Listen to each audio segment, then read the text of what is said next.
We started to debate this a little bit last night, and my colleague from South Dakota, who's not in here, was talking about how simple this would be for the states. You just go back to your state, you say, hey, just reach into that deep surplus that you've got, take a couple $1 million out, patch it all up, and you're good to go. Well, good on South Dakota. Lucky you, you're not a border state to Canada. You're not suffering from tariffs, lack of tourists, and people who don't want to visit your state anymore. Or you're not suffering from a budget downturn, because I can tell you in my state, there isn't a big surplus. The legislature is battling over a variety of items right now, and they're not going to be in a good position if we have to make this deep cut. Let's just face what we're doing here today.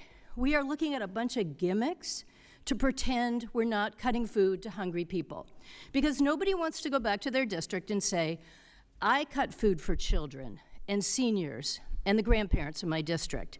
Oh, no, I just made a few changes. We put some people back to work who were getting ready to go out there and go to work anyway. We made a few moms change the age of dependence from 18 down to 7 so they could rush back to the workplace.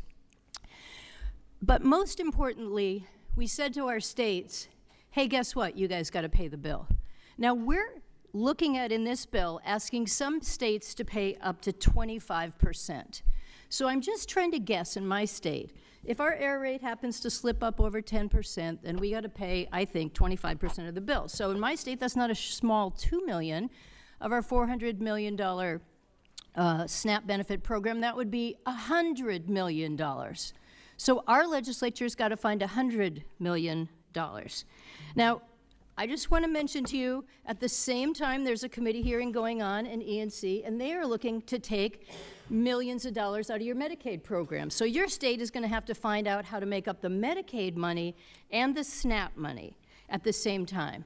And then if you haven't heard, we've been beleaguered for the last 3 months under the DOGE, and it's already been in your state, making massive cuts. Perhaps you haven't heard, they've cut across the board throughout your state. Your state is already scrambling to figure out how to make up workers in all ranges, everything from the Forest Service to healthcare to everything else.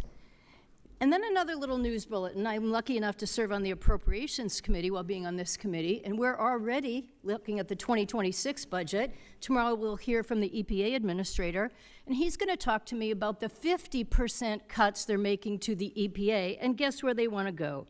State categorical grants. So your state, if it wants to have clean air, clean water, or deal with the polluters in your state, is going to have to pay for that. And that's nothing compared to what you're going to have to do at HUD, where they're making 50% cuts. And let me guess, you have a housing crisis in your state just like I do in mine. So how do you think that your state is going to make up all of this money? So let's face it, what are we doing here throughout the Congress? We are making a massive shift.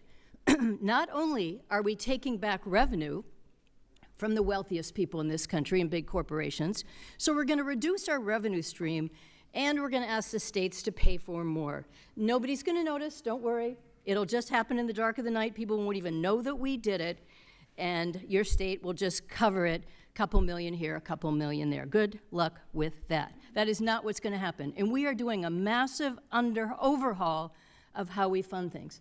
And I don't know about you, but I represent 125 small towns. And the one thing people hate the most is their property tax.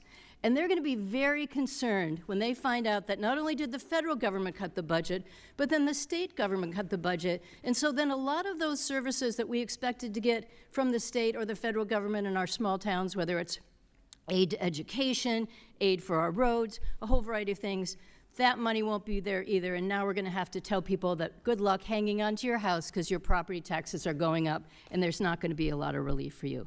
So we are not just taking away food from hungry people in this crazy reconciliation thing that we're doing in the dark of the night and all through the day. We are actually undermining the entire tax structure and funding in our country, and we're pretending nobody's going to notice, or that it's somehow going to be easy, and that every state is running a surplus, and that every state has plenty of money to cover it. So I have a lot of concerns about what we're doing today, and why we're changing the age of what a child is and everything else. But I think we have to keep in mind how we're doing it and where the money's coming from.